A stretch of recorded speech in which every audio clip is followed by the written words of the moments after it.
আজকের ভিডিওটি যারা একদম প্রশিক্ষণে নতুন তাদের জন্য, কখনো সেলাই মেশিন চালানো হয়নি তাদের জন্য। যারা মেশিন চালাতে পারেন চাইলে ভিডিওটি স্কিপ করতে পারেন। আর যদি ভিডিওটি দেখেন অনেক বিষয় জানতে পারবেন।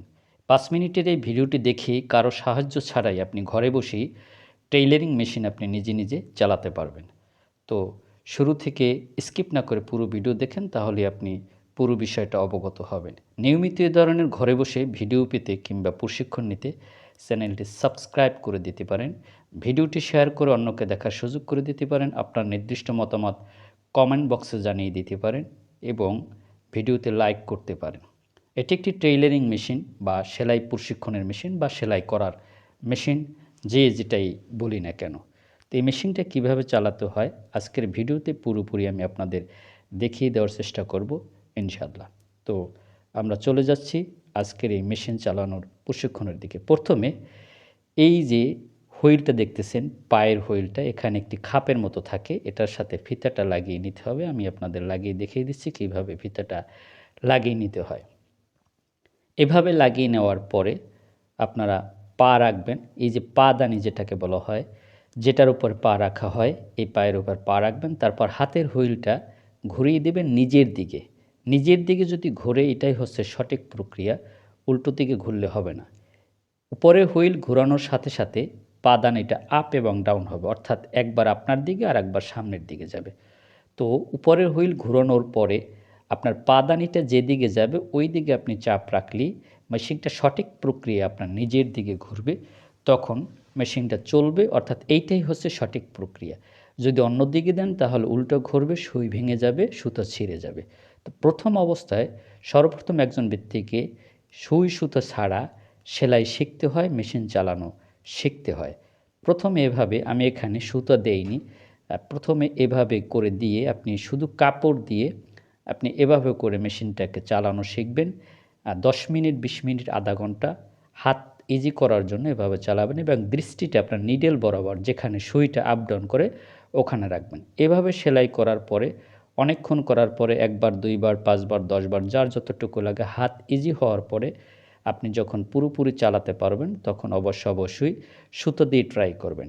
যাদের সেলাই সোজা হবে না, এই ধরনের ভয় আছে, অবশ্যই তারা কাপড়ের উপরে আপনি মার্ক করে নিতে পারেন, অর্থাৎ দাগ দিয়ে নিতে পারেন। এখানে যেটা দেখতে পাচ্ছেন, এই যে সেলাইয়ের যে চাবিটা, অর্থাৎ সেলাইয়ের যে পয়েন্টটা আপনি কোথায় রাখবেন, সেটা উপরের দিকেটা উঠে থাকলে অবশ্যই উল্টো ঘুরবে, আপনার সেলাই হবে না। এইটা সবসময় ৮ এবং ১০ বরাবর রাখলেই সঠিক প্রক্রিয়ায় সেলাই হয়।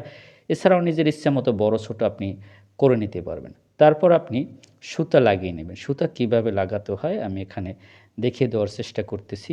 প্রশিক্ষণার্থীরা একজনের দ্বারা ভিডিও শ্যুটটা যেটা আমি করেছি, একজনের দ্বারা আমি দেখিয়ে দিচ্ছি।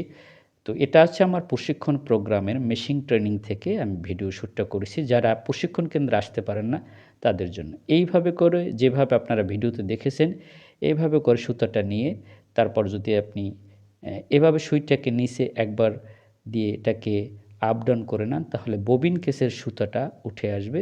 এরপর আপনি কাপড়টা দিয়ে সেলাই করতে পারবেন। তো যারা প্রশিক্ষণ কেন্দ্রে আসতে পারেন না, আমার ভিডিও দেখে অবশ্যই ঘরে বসে এই ধরনের আপনি সেলাই কাজের সকল প্রশিক্ষণ নিতে পারবেন। সবচেয়ে সুন্দর হয়, আমার টেইলারিং প্রশিক্ষণের বই আছে, বইয়ের ভিডিও চ্যানেলে দেয়া আছে।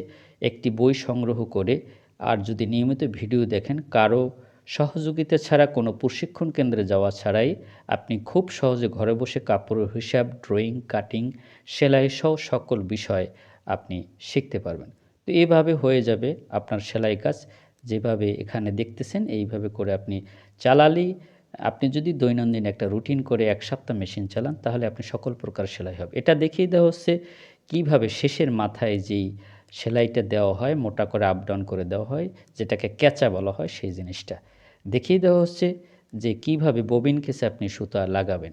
এটা বিভিন্ন স্টাইলে লাগানো যায়। নতুন মেশিনে উপরে ববিন দিয়ে লাগানো যায়, অথবা যদি ওটা না থাকে এভাবে করে ববিন যে কেস আছে, কেসের সাথে ববিনটা লাগিয়ে এভাবে আপনি সুতাটা সুন্দর করে পেঁচিয়ে নিতে পারেন। সুতাটা পেঁচানোর সময় একটু টান রাখতে হবে হাতে, যাতে সুতাটা টাইট হয়ে ববিন কেসের সাথে লেগে যায়। এভাবে লাগানোর পরে ববিনটা কিভাবে সেটিং করতে হয় সেই বিষয়গুলো আমি আপনাদেরকে দেখিয়ে দেওয়ার চেষ্টা করব। তো সামনে এদিকে এই আপনারা দেখতে থাকেন যে এই যে ববিনটা কিভাবে লাগান। ববিনটা যদি এভাবে ববিনের পাতিটা উঠিয়ে দেন একটা শব্দ হবে না। আর যদি ববিনটা সরাসরি লাগান তাহলে একটা শব্দ হবে, কট করে একটা শব্দ হবে, তাহলে বুঝবেন আপনি ববিন কেসটা লাগানো হয়ে গেছে। তো আজকে এই পর্যন্তই। সবাই ভালো থাকবেন। আসসালামু